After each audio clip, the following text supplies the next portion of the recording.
Okay, let's start anyway. Lee asked an interesting question. Can you talk about that we often have disturbing dreams in the early morning hours before waking? It's why we have them. It's really interesting. This early morning time, often called epilepsy period, early in the morning, is really a period of time where um, we can broaden out our awareness by coming out of a deeper sleep.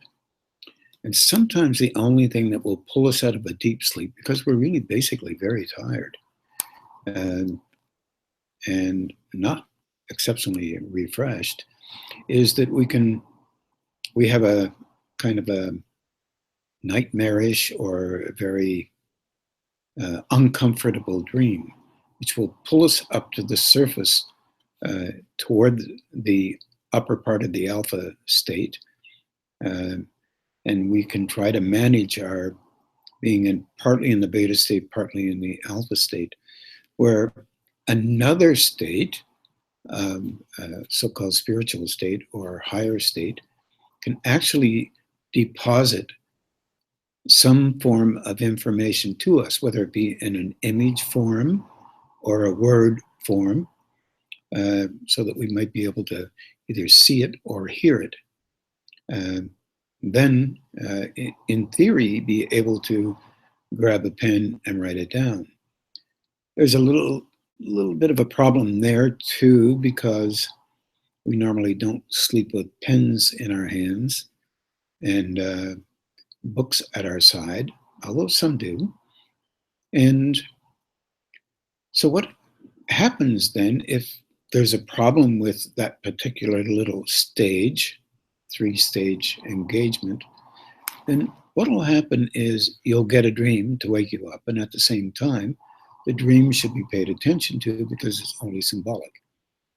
Now, if you keep in mind that the dream state doesn't want to give you something that's negative, it wants to help you to understand something through symbolic reference.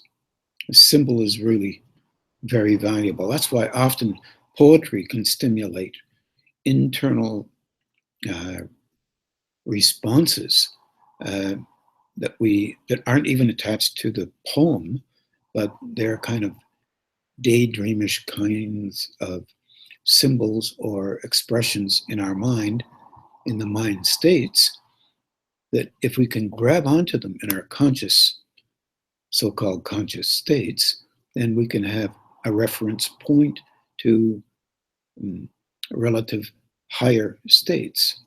If you're reading a poem that you really are enjoying, then your conscious mind lets go of the unconscious reflex to defend itself, the personality self, and it kind of floats. That conscious self floats a bit because it's being affected by the poem, and you can actually perceive something there that is slightly different than what the poem is. And people have been using poetry for this particular purpose for years, and even in the writing of poetry, as long as you don't get caught up in the logic of correcting your poem before you're finished. Often there can be an intervention of a higher state into a relatively conscious, unconscious personality state, which is the state that we are most accustomed to and tend to lean on for the purpose of engaging with life. And that's not only traditional, but it's valuable so that we can then say kind of semi-clearly, I decided that this is what I will do.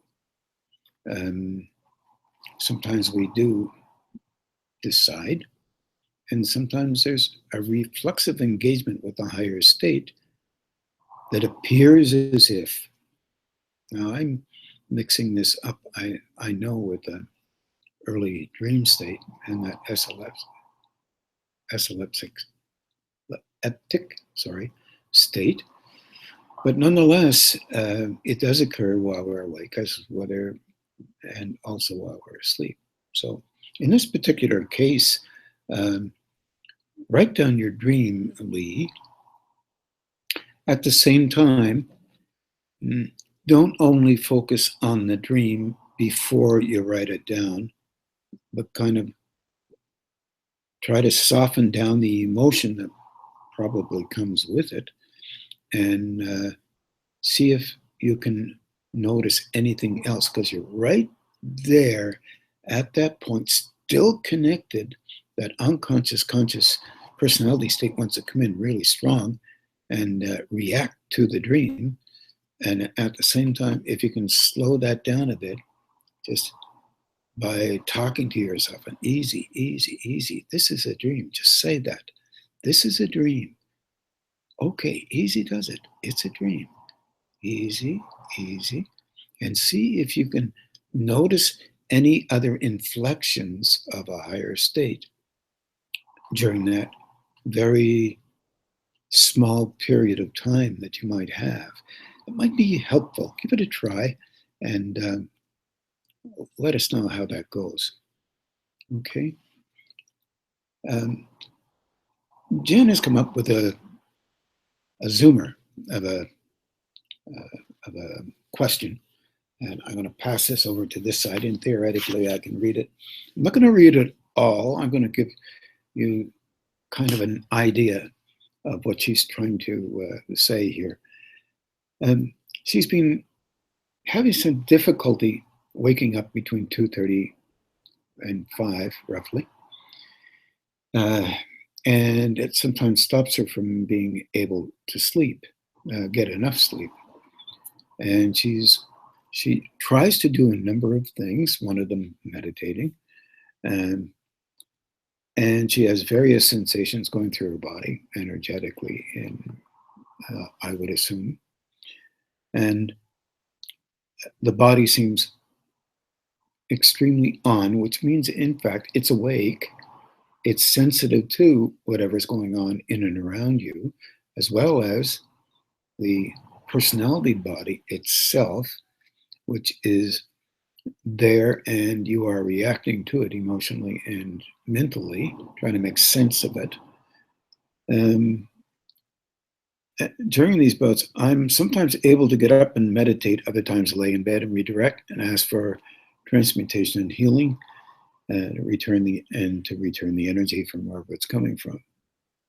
Other times I physically move my hands in front of different places in the body, or I feel any kind of inflection or pain or heat, and try to move it up.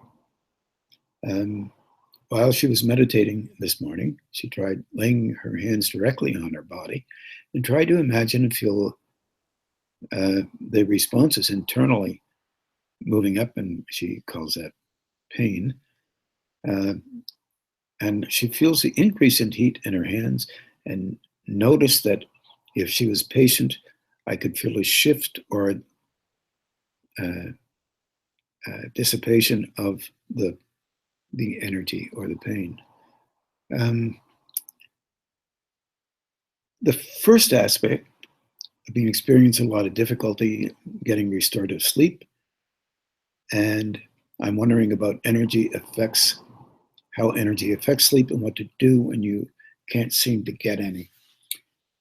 Well, this is a kind of a complicated thing, but it's not really, if you really think of it from a perspective from away from you. If you could try and be in my position here, looking at it. So practice looking at what happens, and begin to try to realize that you are a personality, without any doubt. I think we covered that one. And the personality itself is protective of itself. It has rules, and it has an engagement with how it sees that things should be. Higher states have a different engagement with that particular way of understanding things. It looks at the form, the personality form, including the mind, the body, the emotion, and it tries to get into that form stronger, or let's say at a different frequency. See, words are really hard there. Let me try this again. Let's say your personality is oscillating at a certain frequency, including body, emotion, and mind. Now, higher states are oscillating in a different way. As you realize, those higher states are already in you, but guised in the mode of just energy flowing through you to give you life, give you time, space to figure out how you function and with respect to what's going on in a moment, but at the same time knows the personality as rules and regulations around how things should be, according to how we are set up to believe. These beliefs are valuable and important, and also, though, an engagement with the form that is soft and gentle and kind of asleep means the rules and regulations are at bay. The form is oscillating and it's susceptible to engaging with higher states. It's like a little bit of a link up from a higher state into its facsimile internally in the form already. And there is a link up, bingo. There is a broadening of sensation and frequency in the physical personality form with all its accoutrements.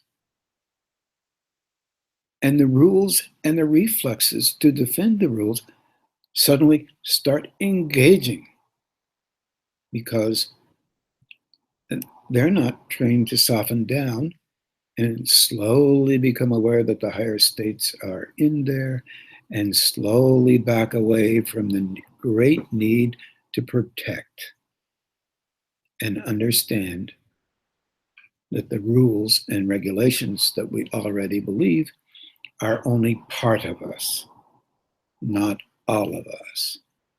Not perfect, but aspects of how we deal with the frequencies that are operating at this level or this state. These states, primarily, I should say. So legitimately, the physical, emotional, mental form is trying to reassert its normal propensity to be in a certain way of engaging energetically or frequency-wise. At the same time, the energy, and it tightens up. So at the same time, the higher states are coming in in a different way, softening down, and they don't want to give the system a hard time, but we have a tendency to persuade ourselves unconsciously and reflexively that if anything is different within or without, we need to tighten up a little bit so that we can prepare to defend our right to remain exactly the same as we were before. This happens within the personality. And if you're really watching yourself function in your daily life, you can see it occurring. But you have to watch your belly because it's the great sensor, emotional sensor, that very astutely engaging with frequencies that come into and around the physical personality system. So if you can watch there while you're awake and do a little bit of a dialogue with yourself and say, look, okay, I'm seeing my personality's need to defend against a concept or a way of seeing things that is slightly different than how I think things should be. Then you begin to understand the wondrous, beautiful way that the personality defends itself, and in a kind of a way tries to effectively remain in charge or similar to the way that we were 10 seconds ago, an hour ago, 8 hours ago, 6 hours ago, and when you were sleeping. It's quite an interesting reflex. Without that reflex, we would have not been able to survive during our development as a human being. So what you're really basically seeing is that what a wondrous thing here. You are actually deepening your ability to find meaning around your reflexes and need to defend naturally and normally for survival in this kind of a world.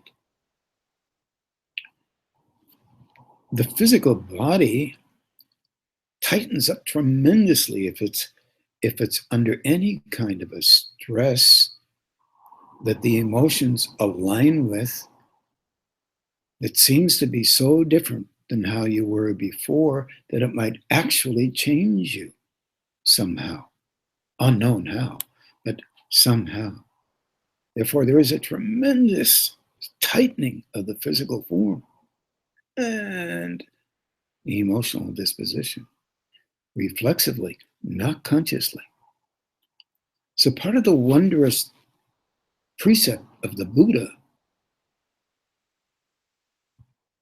was to get people to gentle down and be kind to themselves and recognize the relationship that we have inside ourselves, with ourselves. Not a negative thing at all, but really astutely willing to go beyond any other time to defend how we think things should be.